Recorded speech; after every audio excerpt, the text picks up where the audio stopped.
In this video, quick upgrade for the Redcat Ascent. It is a metal Panhard mount.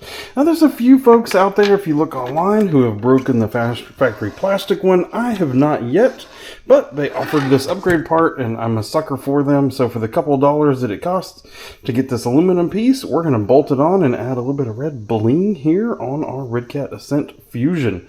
If you're new to the channel, welcome. My name is Troy. This is Roadside RC. You'll tend to find me bashing or crawling or drifting or racing, plus doing product review videos and how-tos.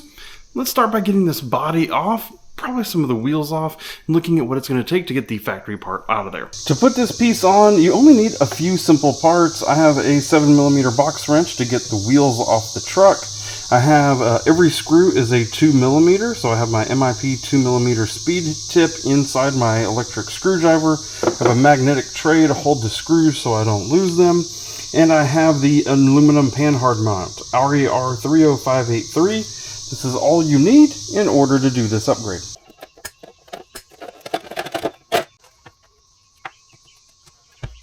With that off, we can see there is one screw here, another screw that's behind the shock. So we're going to have to take the top of the shock off, lay that over. And of course, there's the Panhard rod itself, so the screw is going to need to come out of it.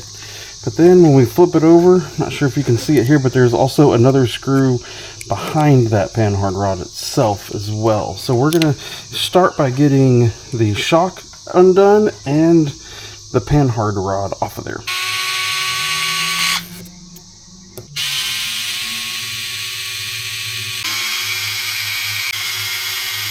And it looks like if you get just right, you can get that screw in underneath. Now we can compare old part versus new part. It looks like all the dimensions are exactly the same. We're just now in a red anodized aluminum instead of the plastic before. Again, some people seem like it comes in and break this piece off. I haven't had that issue, but maybe I just haven't taken a big enough tumble yet for it. But of course, now that I have the aluminum piece, it's not going to be an issue anymore.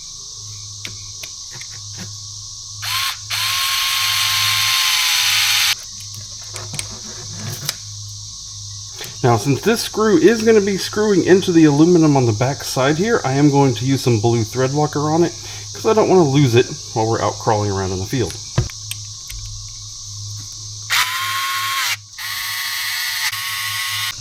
There we go. It fits beautifully.